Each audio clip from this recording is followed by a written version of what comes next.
Hello dear student. तो आज मैं आप लोगों के बीच लेकर आया हूँ क्लास 10th का मैथ का पहला चैप्टर। और पहला चैप्टर आप देख सकते हैं, ये है प्रश्नावली 1.1। और जो भी बच्चे क्लास 10th की तैयारी कर रहे हैं, ये मैथ का सभी सवाल 1.1 प्रश्नावली 1.1 उनके लिए काफ़ी इम्पोर्टेंट है एग्ज़ाम के पॉइंट ऑफ व्यू से। और सभी क्वेश्चंस को मैं कोशिश करूँगा काफ़ी ज़्यादा डिटेल में आपको एक्सप्लेन करूँ और आपको ये आसानी से समझ में आए, ताकि आप एग्ज़ाम में बेस्ट कर पाएँ। तो चलिए देखते हैं यह किस तरीके से इसको बना हुआ और इसको किस तरीके से हम लोग फाइनली इसको एक्सप्लेन करते हैं। देखिए, आपका सबसे पहला सवाल जो है, यूक्लिड विभाजन एल्गोरिथम का प्रयोग कर एचसीएफ ज्ञात करना है आपको। यूक्लिड विभाजन का एल्गोरिथम का प्रयोग करके एचसीएफ फाइंड करना है। तो एचसीएफ हम लोग कैसे निकालेंगे, आप देख सकते हैं। आप अपने बुक भी खोल करके देख सकते हैं कि पहला सवाल जो है 135 और 225 है, तो इनका एचसीएफ ज्ञात करना है। दूसरा है 196 और यानी आप कह सकते हैं ये 38,220 यानी कि 38,220।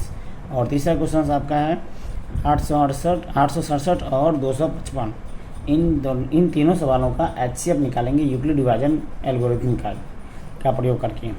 तो इससे पहले हम लोग देख लेते हैं कुछ बेसिक इन्फॉर्मेशन जो आपको जाननी चाहिए। अगर ये आपको पता है तो इन सवालों को आप बहुत ही आसानी से हल कर पाएंगे।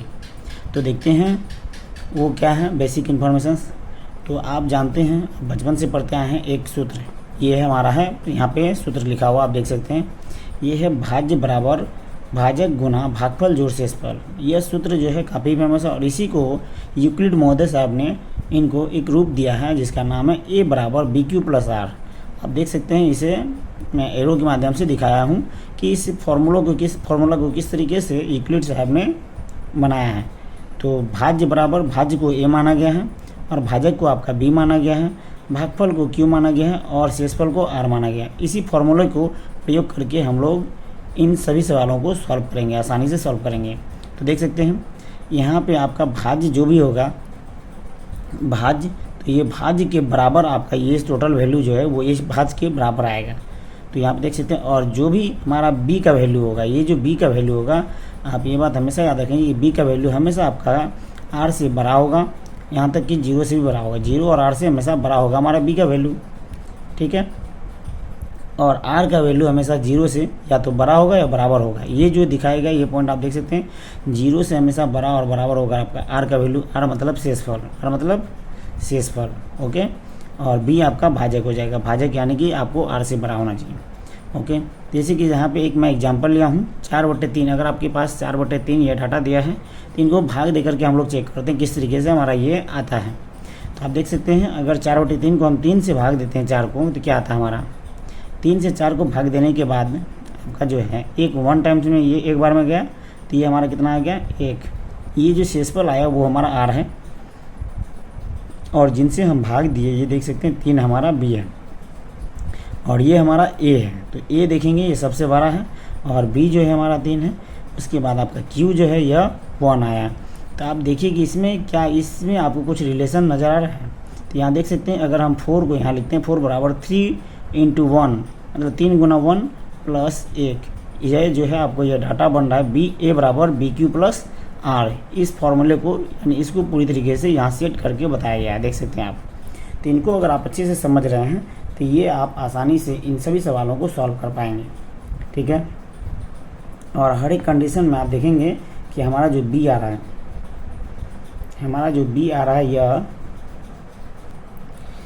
यह जो है यह आपको हमारा जो बी आएगा यह कहीं ना कहीं आप देख सकते हैं कि ए से हमारा डाटा छोटा आएगा। ये ए जो है 4 है 4 है, तो ये बी हमारा इससे छोटा वैल्यू होगा और इनसे भी छोटा वैल्यू हमारा आर आएगा और आपका कहीं ना कहीं क्यू भी आ रहा है, ठीक है ना। तो ये आप डाटा हमेशा याद रखेंगे, ये सबसे इंपॉर्टेंट पॉइंट याद रखेंगे कि ए से हमेशा छोटा होगा बी, ए से हमेशा कौन छोटा होगा बी। तो जो छोटा होगा उनसे ही हमें बड़े को भाग देना होता है, ठीक। यही चीज़ आपको यहाँ पे फॉलो करनी है। चलिए तो हम लोग देखते हैं किस तरीके से इस सवालों को हम लोग सॉल्व करते हैं। आप देख सकते हैं इसमें 135 और आपको 225 दिया हुआ है, 135 और 225 दिया हुआ है। तो इसमें आप बताएंगे कि ए हमारा कौन सा होगा और बी कौन सा होगा। तो आपको पता होना चाहिए जो छोटा टर्म होगा, अभी मैं तुरंत बताया कि जो छोटा टर्म होगा वो हमारा ए होगा और जो बड़ा होगा वो बी होगा। तो यहाँ पे देख सकते हैं मैंने यहाँ पे आपको अच्छे से हल किया हुआ है। तो यहाँ पे ए बराबर हमेशा, ए बड़ा होगा हमेशा किससे, बी से। तो यानी कि 225 बड़ा है आपको 135 से, ये पहला नंबर का सवाल है। तो यानी कि आपका जो है ये ए हो गया और ये हमारा बी हो गया। तो यूक्लिड विभाजन प्रमेय से अगर हम सॉल्व करें तो ए बराबर हमारा फॉर्मूला जो है यूक्लिड साहब ने दे रखा है, बी ए बराबर बी क्यू प्लस आर। बिल्कुल वही चीज़ अब हम यहाँ फिट करेंगे। इनको सबसे पहले यहाँ पे एक छोटा सा, यहाँ पे हम लोग जो भाग विधि है उनसे हम लोग एक बार सॉल्व कर लेंगे कि भाग कैसे दिया जाता है। तो छोटे से बड़े को भाग देते हैं, यहाँ पे आप जो है इसका प्रोसेस इनको आप सॉल्व कर सकते हैं। इस प्रकार देख सकते हैं 135 को हम लोग एक बार में अगर यहाँ ले तो हमारा यहाँ जो शेषफल आता है 90 आता है। ये आपका पहला चरण बनेगा। देखिए इसको, ये पूरा को हम लोग पहले चरण में दिखाएं, यहाँ तक हमारा पहला चरण होगा। तो देख सकते हैं यहाँ पे 225, यहाँ 225 हम यहाँ लिखें और 135 गुना 1, यानी कह सकते हैं 135 गुना 1 और प्लस आपका जो शेषफल बचेगा ये आर, ये 90 हो गया, है ना। तो देख सकते हैं यहाँ 135 गुना 1 प्लस 90, ये हमारा केस 1 आया। तो आपको इस यानी एचसीएफ, जब भी आप यूक्लिड विभाजन का एचसीएफ करेंगे तो इसमें हमारा जब तक आर 0 नहीं आएगा तब तक आपको यह प्रक्रिया, यह चरण आपको दोहराते रहना है। तो इस प्रक्रिया में हमारा जो पहला चरण है, पहला चरण में आप देख सकते हैं कि यह जो है हमारा शेषफल 0 नहीं आया। इसके बाद जो है हमें फिर से दूसरी चरण को अप्लाई करना था। आप देख सकते हैं जो भाग विधि से जब हम एचसीएफ निकालते हैं तो कहीं ना कहीं इसको फिर से दोबारा इनसे हम भाग देते हैं 135। दोबारा इसको भाग देने पर आपको दूसरी प्रक्रिया में आप देख सकते हैं हमारा फिर भी शेषफल 45 अभी भी आ रहा है। तो यानी कि दूसरा चरण में भी हमारा आंसर नहीं आया। तो हम लिख सकते हैं यहाँ पे ये 135 आपका यहाँ आ जाएगा और ये 90 यहाँ आ जाएगा, 90 और 1 यहाँ आ जाएगा और 45 नीचे जो शेषफल वो यहाँ आ जाएगा। यानी कि कहीं ना कहीं आपका जो है यहाँ भी हमारा शेषफल जब तक यहाँ 0 ना आए, तो केस 2 में भी 0 तो शेषफल नहीं आया। तो जब तक शेषफल 0 नहीं आए तब तक हमारा आंसर अभी तक यह सॉल्व नहीं हुआ, हमारा एचसीएफ फाइंड नहीं हुआ, एचसीएफ नहीं निकला है। तो आप देख सकते हैं अगर तीसरे चरण में हम अगर जाएँ तो तीसरे चरण में आपका यहाँ 45 आ गया शेषफल। इनसे अगर डिवाइड करते हैं इस 90 को तो देखिए कि ये हमारा कहीं ना कहीं इसमें 2 बार में ये पूरी तरीके से कट जाता है। तो ये कट जाने के बाद आप देखिए कि यहाँ पे हमारा शेषफल क्या आ रहा है, 0 आ रहा है। शेषफल यहाँ पे 0 आने के बाद तो आप देख सकते हैं 90 = हम लिख सकते हैं 45 गुना 2 प्लस 0। तो यह जो है केस 3 में आपका जो है शेषफल कहीं ना कहीं 0 आ गया। जैसे ही शेषफल 0 आया तो हम कह सकते हैं कि इनके जो जस्ट, या तो आप 2 तरीके के देख सकते हैं, या तो इसके ऊपर वाला या फिर जिनसे आप भाग दिए हैं, जिसके भाग देने के कारण आपका शेषफल 0 आया, वही आपका एचसीएफ हो जाएगा। तो अतः यहाँ पे हम लिख सकते हैं, ये आपको ज़रूर लिखना है नीचे में। और इसे लिखने के बाद ऐसे आप बहुत ही अच्छे तरीके से आप इसे सजा के लिख सकते हैं अच्छे तरीके से, और ये लिखने के बाद आपको अच्छे मार्क्स मिलने की संभावना बढ़ जाती है। तो अतः यहाँ पे हम लिख सकते हैं, अतः हमारी प्रक्रिया में केस 3 द्वारा आर बराबर 0 आया। इसलिए यूक्लिड विभाजन प्रमेय के अनुसार 135 और 225 का एचसीएफ यानी मौसा हमारा कितना होगा, 45 होगा। इस प्रकार ये हमने पहला सवाल को आसानी से सॉल्व कर लिया है और आपको आशा करता हूँ कि बहुत ही अच्छे से समझ में आया होगा। तो चलिए देखते हैं, इसी तरीके से हमें जो है बस यही विधि को आपको फॉलो करना है दूसरा और तीसरे सवालों में। तो चलिए देखते हैं दूसरा और तीसरा सवाल किस प्रकार बनेगा। बिल्कुल उसी प्रक्रिया को हम लोग फॉलो करेंगे। तो आप देख सकते हैं कि ये दूसरा सवाल हमारा है। तो दूसरे सवाल में आप कह सकते हैं कि दूसरे सवाल में भी हम उसी प्रक्रिया को फॉलो करेंगे। ए पहले देखेंगे, ए तो हमेशा बड़ा होगा बी से, तो इसमें ए और बी कौन सा होगा। तो आप देख सकते हैं इस सवालों में हमारा था यहाँ पे 196 और दूसरा है 196 और 38,220, ठीक है। तो देखेंगे ये इसमें जो है हमारा कहीं कहीं इसमें आपका ये 196 जो है यह हो जाएगा बी और यह हो जाएगा हमारा ए। तो बिल्कुल उसी प्रक्रिया को फॉलो करते हुए हम लोग आगे बढ़ेंगे। देख सकते हैं यहाँ पे हल, यहाँ लिखेंगे हल, और हल को लिखने के बाद आप देख सकते हैं यहाँ पे 38,220 बड़ा होगा 196 से। तो फिर हम जो है इनको हम क्या मानेंगे, ए, और ये मानेंगे बी। यहाँ लिखेंगे ए बराबर बी क्यू प्लस आर। तो बी की जगह पे आपको जो है यहाँ पे अगर इसको सॉल्व करेंगे तो ये चरण वाइज ये भी सॉल्व होगा। तो इनको भी हम लोग एक बार फिर से डिवाइड करके चेक कर लेते हैं। यहाँ देखिए ये प्रक्रिया आपको करनी है, एक साइड में आप यहाँ पे कर सकते हैं। एक 196 196 को अगर हम ये 38,220 में भाग देते हैं तो आपका 195 बार में ये पूरा का पूरा कट जाता है। तो कहीं कहीं यह पहला चरण में ही हमारा काम कंप्लीट हो जाता है। तो इसका वैल्यू, इसका आंसर हम लिख सकते हैं ये 38,220 बराबर 196 गुना 195 प्लस 0। यहाँ पे हमारा आर बराबर 0 प्राप्त होता है। ये तो उनसे बहुत ही आसान सवाल था। तो यहाँ पे हम लिख सकते हैं, अतः हमारी प्रक्रिया यहीं समाप्त होती है, क्योंकि इसके आगे तो हमारी प्रक्रिया आप जा नहीं सकती है। तो हम लिख सकते हैं हमारी प्रक्रिया यहीं समाप्त होती है तथा 38,220 और 196 का HCF 196 होगा, क्योंकि इसका HCF हमारा कितना आया 196 और इसी से कट गया ये पूरा, इसलिए यही हमारा HCF कहलाएगा। क्लियर है? तो चलिए हम लोग चलते हैं अब नेक्स्ट सवालों पे। तीसरा सवाल हमारा है 867 और 255। तो आप बताएंगे इसमें हमारा ए कौन होगा। अभी जस्ट मैंने बताया कि जो बड़ा होगा वो हमारा ए होगा और जो छोटा होगा वो बी होगा। तो कहीं ना कहीं ए हमारा 867 होगा और बी हमारा 255 होगा। तो चलिए चलते हैं नेक्स्ट सवाल में। चलिए तो देख लेते हैं, ये हमारा तीसरा सवाल है। आप देख सकते हैं इसमें भी बिल्कुल वही प्रोसेस आपको करनी है ना। 800 यानी 867 और 255 में तो ए हमारा बड़ा होगा हमेशा बी से, तो 867 हमारा ए हो जाएगा और ये बी हो जाएगा। तो कहीं ना कहीं यूक्लिड विभाजन प्रमेय का अगर हम प्रयोग करेंगे तो फिर हमें जो है इनको 255 को 867 से भाग देना होगा। देख सकते हैं आप यहाँ पे, मैं यहाँ पे प्रक्रिया किया हूँ। तो कहीं ना कहीं पहली प्रक्रिया में हमारा जो है यहाँ शेषफल आ रहा है, यानी कि शेषफल 0 नहीं आ रही है। पहली प्रक्रिया अगर 255 को भाग दिया 867 से तो 3 बार में आपका 765 ही आएगा, और इसको घटाने के बाद 102 आ रहा है, मतलब 102 आ रहा है। कहीं कहीं शेषफल अभी आ रहा है। तो ये पहली प्रक्रिया में तो हमारा 0 नहीं आया। तो पहली प्रक्रिया हम ये पूरा प्रक्रिया को यहाँ लिख देंगे। केस 1 में ए बराबर BQ प्लस आर, ये तो आप जानते हैं, ये फॉर्मूला है। इसके बाद केस 1 में हमारा क्या हो जाएगा 867 बराबर 255, ये 255 गुना 3 और ये प्लस शेषफल जो हमारा क्या होता है यानी कि भागफल गुना ये कह सकते हैं भाज्य गुना भागफल जोड़ शेषफल, भाज्य गुना भागफल जोड़ शेषफल। तो ये हम लिख सकते हैं यहाँ पे, देख सकते हैं यहाँ लिखा हुआ 255 गुना 3 प्लस 102। यहाँ पे शेषफल हमारा 0 नहीं आया। तो दूसरी प्रक्रिया में हम बढ़ते हैं। तो यहाँ पे देखेंगे 102 को फिर दोबारा हम 255 को यहाँ उतारते हैं और इनसे भाग देने के बाद हमारा 2 बार में 204 आया। इसको घटाने के बाद भी शेषफल अभी भी 51 आ रहा है, अभी भी 51 हमारा शेषफल आ रहा है। इसका मतलब है कि अभी भी हमारी प्रक्रिया पूरी नहीं हुई है। तो चलिए यहाँ पे इनको फिर से इनको दूसरे चरण में लिखते हैं। 255 बराबर हमारा कितना हो जाएगा, ये 102 यहाँ लिखेंगे और ये 2 आपका यहाँ आ जाएगा और ये 51 यहाँ आ जाएगा। कहीं कहीं यहाँ भी हमारा शेषफल 0 नहीं आया, आर बराबर नॉट इक्वल टू 0। क्लियर है? तो चलिए यहाँ पे इसके बाद आगे देखेंगे। तो 51 से अगर हम 102 को, ये 102 को यहाँ उतारते हैं, ये 102 यहाँ आया, तो 51 में 2 टाइम्स में 2 बार में 102 आ जाता है।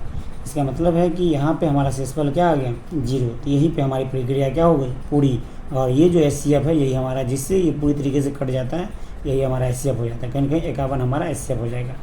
तो यहाँ पे हम तीसरा प्रक्रिया में लिखेंगे 102 बराबर 51 गुना 2 प्लस 0, तो आर बराबर हमारा हो जाएगा 0। यहाँ पे शेषफल हमें 0 प्राप्त होता है। तो अब शेष क्या रह गया, 0 रह गया।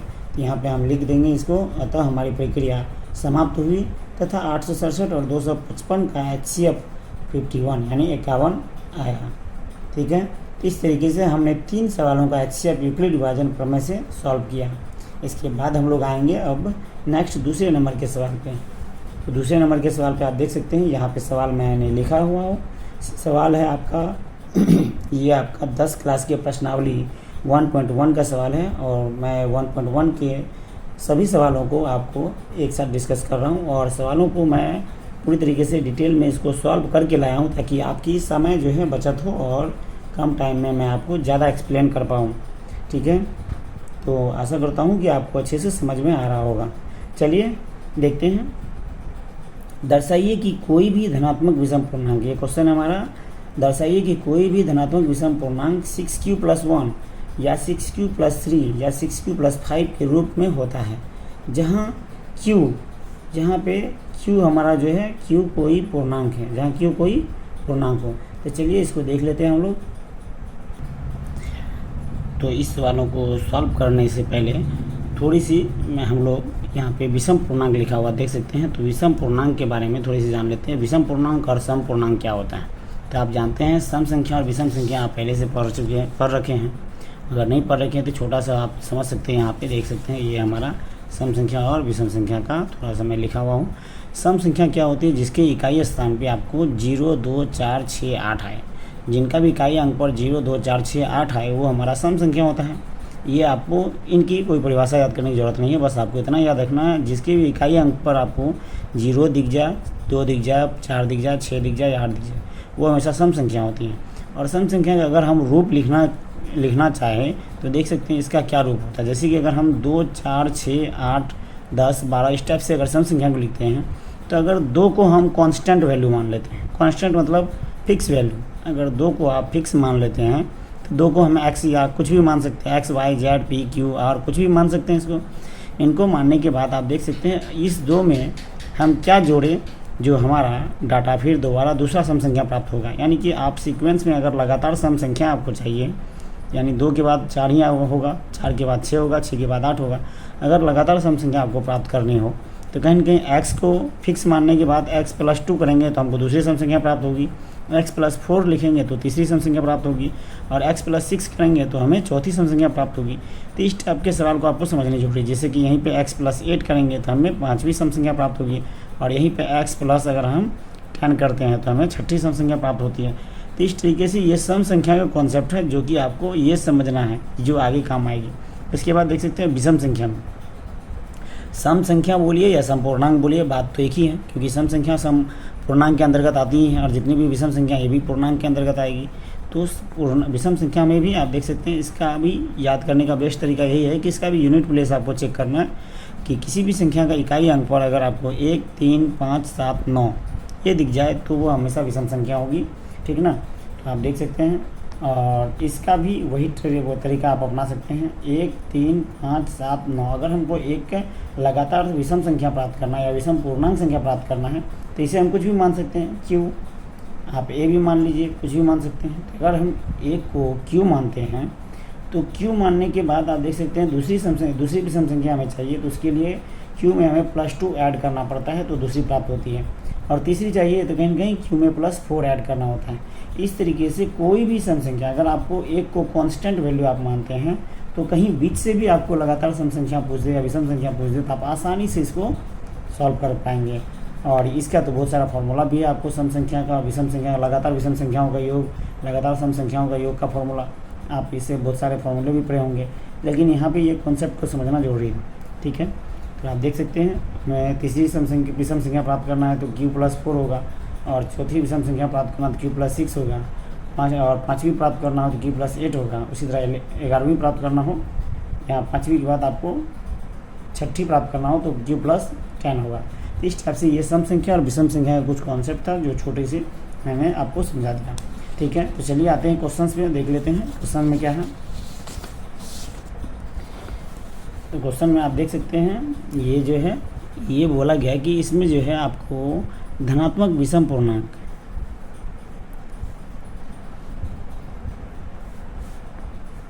ओके, तो यहाँ पे आपका ये धनात्मक विषम पूर्णांक की बात की गई है, धनात्मक विषम पूर्णांक। तो यानी कि धनात्मक विषम पूर्णांक 6q + 1, 6q + 3 या 6q + 5 के रूप में होगी। जैसे ही विषम पूर्णांक बोले तो आपको समझ आना चाहिए कि जैसे कि विषम पूर्णांक के मैंने बताया था आपको जस्ट अभी की क्या होगा, विषम संख्या में आपको अगर हम बात करें तो यहाँ पे अगर कोई भी q होगा तो q + 2, q + 4, q + 6 के रूप में होगा, ठीक है। तो चलिए आगे देख लेते हैं।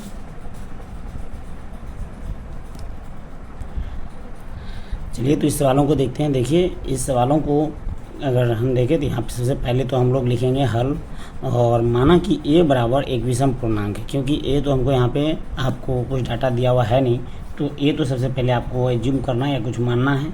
a बराबर अगर हम मानते हैं कोई एक विषम पूर्णांक है तो जो कि a जो भी होगा वो कहीं ना कहीं 6 से बड़ा होगा। क्यों होगा 6 से बड़ा? क्योंकि हमारा जो है ना यहाँ पे b बराबर 6 है। b बराबर 6 क्यों है? क्योंकि आप जानते हैं कि यूक्लिड विभाजन प्रमेय में हमारा फॉर्मूला क्या होता है, BQ + R।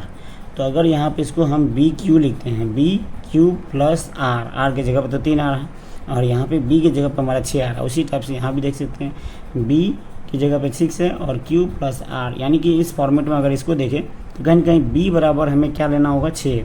तो B बराबर अगर 6 है तो R का मान हमारा जो है 6 से छोटा होगा, ये तो स्वाभाविक है। तो शेषफल हमारा क्या हो जाएगा, 6 से छोटा हो जाएगा, और A जो होगा वो 6 से कहीं कहीं बड़ा होगा। ये क्या होगा, 6 से बड़ा होगा। तो B का मान हमें तो यहाँ पे अभी तो A से उतनी ज़्यादा मतलब नहीं, बस ये मानना है कि A एक विषम पूर्णांक है जो कि 6 से बड़ा होगा बिल्कुल, और B बराबर 6 होगा, अर्थात शेषफल हमारा R जो भी आएगा वो 6 से कहीं कहीं छोटा होगा, क्योंकि ये आपका B जो है A से छोटा है और ये आपका 6 जो है वो 6 से छोटा आपका आर आएगा। देख लीजिए यहाँ पे आर बराबर हम क्या क्या ले सकते हैं, तो 6 से छोटा हमारा डाटा क्या सब आ सकता है, आर बराबर आपका 0 आ सकता है, 1 आ सकता है, 2 आ सकता है, 3 आ सकता है, 4 आ सकता है, 5 आ सकता है। इसके अलावे आर का मान आपका नहीं आ सकता है। ठीक है, तो आप देख सकते हैं। इसके बाद हमारा यहाँ पे हम लोग शुरुआत करेंगे फिर से यूक्लिड विभाजन प्रमेय से। तो यूक्लिड विभाजन प्रमेय का फॉर्मूला आप जानते हैं, ए बराबर बी क्यू प्लस आर होता है। तो इनका केस वाइज हम लोग चलेंगे। तो पहला केस में आप देख सकते हैं, पहला केस में क्या होगा, तो पहला केस में हमारा हो जाएगा, ये पहला केस में आपका आर बराबर, आर का मान अगर हम 0 लेते हैं, आर का मान क्या लेते हैं 0, आर का मान 0 लेने पर हमारा क्या आ जाएगा, ए बराबर 6q प्लस 0, ए बराबर 6q प्लस 0। तो कहीं ना कहीं इसका वैल्यू हमारा कितना आ जाएगा, ए बराबर 6q, क्या आ जाएगा, ए बराबर 6q। ये हमारा पहला केस हो गया। उसके बाद दूसरे केस में अगर आर बराबर हम 1 लेते हैं, तो 1 लेने पर हमारा क्या आ जाएगा, ए बराबर 6q प्लस 1, ए बराबर 6q प्लस 1। तो कहीं ना कहीं ये जो है दूसरा डाटा हमारा दूसरा केस हो गया। और तीसरा केस में अगर आर का मान हम 2 लेते हैं, कितना 2, आर का मान 2 लेने पर हमारा डाटा क्या आएगा, आप देख सकते हैं यहाँ पे आर का मान 2 लेने पर ए बराबर 6q प्लस 2, 6q प्लस 2 आ जाएगा हमारा आर का मान 2 लेने पर। फिर केस 4 में आर का मान अगर 3 लेते हैं, क्योंकि आर का मान तो हमको इतना लेना है, इसमें से प्रत्येक केस को आपको लेना ही पड़ेगा, 0, 1, 2, 3, 4, 5। तो कहीं ना कहीं हम यहाँ तक 2 तक ले चुके हैं। इसके बाद आर का मान ये 3 लेंगे, तो 3 लेने पर ए बराबर क्या हो जाएगा, 6q प्लस 3। क्लियर है। उसी प्रकार केस 4, 5 में देखिए, तो आर का मान हम 4 लेंगे, 4 लेने पर क्या हो जाएगा, ए बराबर 6q प्लस 4, ए बराबर 6q प्लस 4। और केस 6 में हमारा आर का मान अगर हम 5 लेते हैं, तो क्या हो जाएगा, ए बराबर 6q प्लस 5। तो इस तरीके से हमारा ये 6 केसेस इसमें बनते हैं। कितने केसेस बनते हैं, 6 केसेस। तो इस 6 केसेस में आप देखिए कुछ चीज़ यहाँ पे मैं टिक किया हूँ। आप केस 2 को देखिए, आर का मान अगर 1 लेते हैं, तो हमारा डाटा क्या आ रहा है, ए बराबर 6q प्लस 1। और ये बोला कि क्वेश्चन में आपको कि कोई भी धनात्मक विषम पूर्णांक 6q प्लस 1, 6q प्लस 3 या 6q प्लस 5 के रूप में, तो 6q प्लस 1 का रूप तो हमारा केस 1 में, केस 2 में मिल रहा है। उसके बाद दूसरा क्या रहा है, 6q प्लस 3, तो इसका रूप आप देखेंगे ये केस 4 में, कहीं ना कहीं आर का मान 3 लेने पर 6q प्लस 3 इसका भी रूप मिल रहा है। इसके बाद केस 6 में देखेंगे तो 6q प्लस 5 है, जो कि केस 6 में हमारा आर का मान 5 लेने पर 6q प्लस 5 मिल रहा है।